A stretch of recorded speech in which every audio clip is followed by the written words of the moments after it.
Hi everyone, and welcome to the next live based upon my book Beyond Asanas.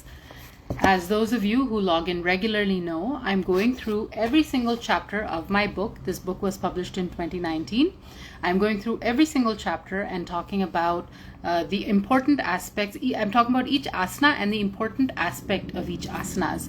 These lives are not about how to do the asanas. These lives are a little different. These are about what we can learn from the asanas. What are the symbolisms and the significance of each asana, because the practice of yoga is not really about only about how to do an asana. It's also about what you can learn from the asanas, and what do the asanas have to teach us.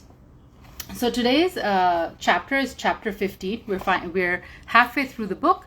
Chapter 15 is called Bhardwajasana, and as the name suggests, it's based upon Sage Bhardwaj. So this is Sage Bhardwaj's pose. And I want to begin by showing you the picture of Bharadwajasana in the book. This is the Bharadwajasana. And this is one picture actually which was not taken in Hampi, because in Hampi we weren't able to actually find a nice location where we could actually shoot this posture. So this was shot in a friend's farm close to Bangalore. So, Bhardwajasana. Okay, so what do we learn from Bhardwajasana? And why is there an entire yoga pose named after him specifically when there are so many sages and gurus in Hinduism and in yoga philosophy? Now, I've written one story about Bhardwaj, Sage Bhardwaj, and that story actually shows us that sometimes what we think we really want is not actually what we want. Sometimes what we think is something that we really desire, when we actually get it, sometimes you realize that that's not what you actually want. Excuse me 1 minute, I'm just going to have some water.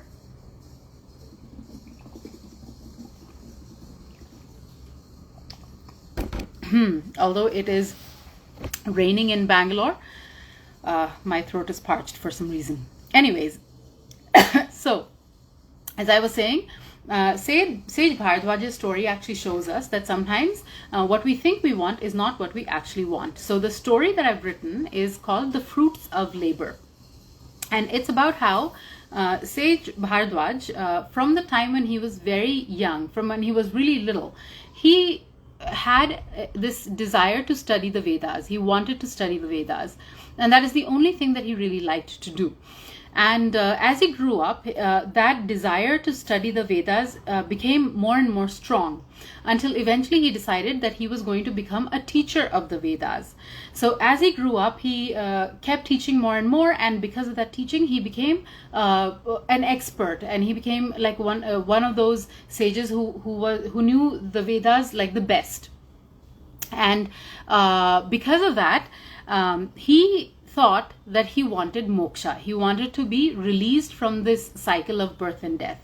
And so he said, he said, okay, I'm going to teach for as long as I want, but my whole, the reason that I'm teaching is that I want to gain moksha.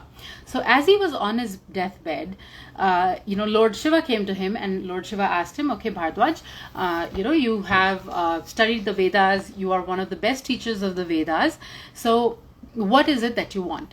And Sage Bhardwaj said, well, I have, attained this certain degree of proficiency in the Vedas. There is nobody who knows the Vedas as well as I do. And I've spent my whole life studying the Vedas. So what I want from you is that you give me mukti, you give me moksha. I don't want to be in this, cycle of birth and death. And but Lord Shiva says, Bhardwaj, although you have spent all your life studying the Vedas, the thing is you've only focused on your own knowledge. You have not really focused on helping your students get moksha.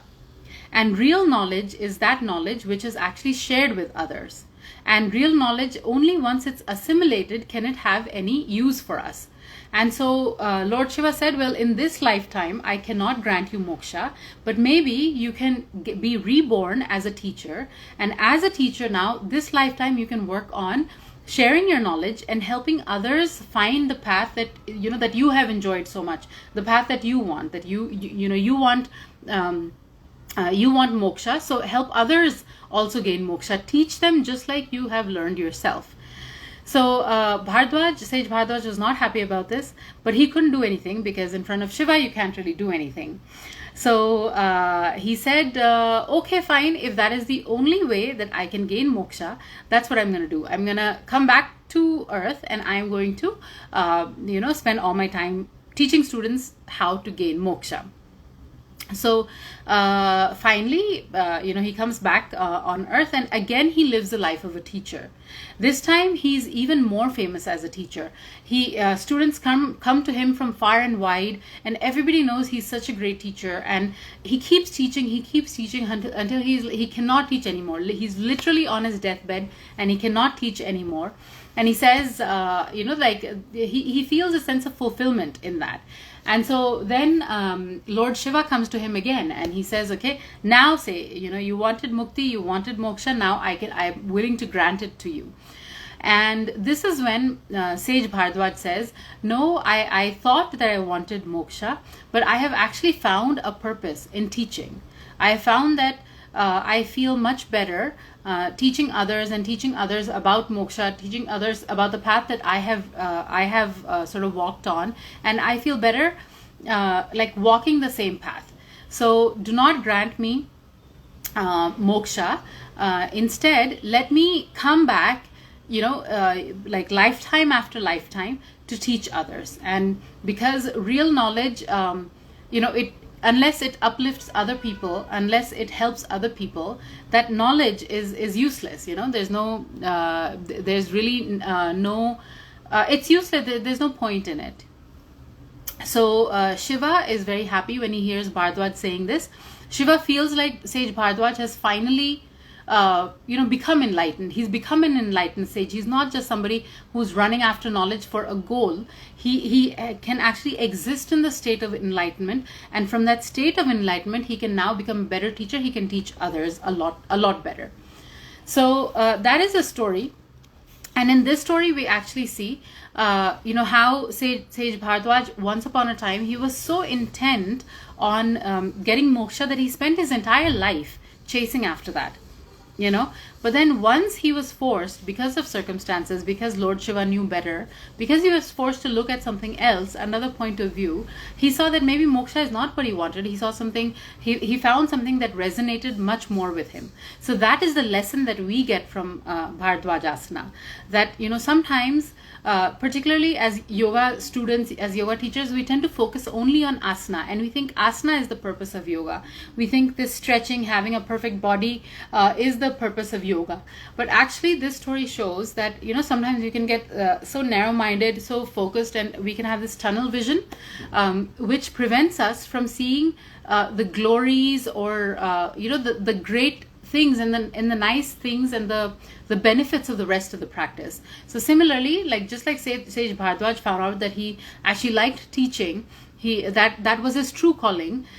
Similarly, we also need to sort of explore the philosophy of yoga. We shouldn't get stuck on asana.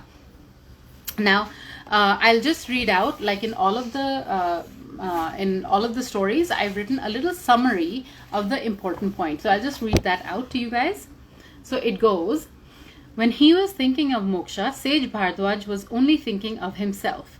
When he decided to use his skills for the greater common good, he was thinking of society. Compassion and kindness are the basic maxims for yogis. And when Bhardwaj was able to comprehend these, he became a true yogi and eligible to receive the fruits of enlightenment.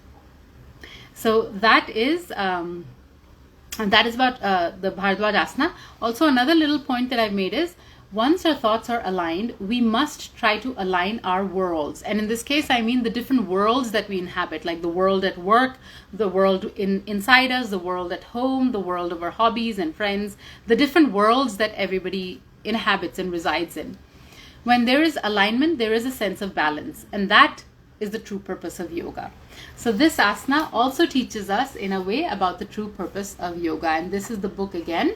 Now if you have any questions about this book, any stories I've written in this book, or if you have a question about any stories in Hindu mythology in general, do drop me a message or write to me, and I will make sure to answer. So that is it for today. I hope you're watching all the other lives that I've done. And yeah, stay tuned for the next one. That'll be tomorrow with chapter 16 of Beyond Asanas. Thank you so much. Bye.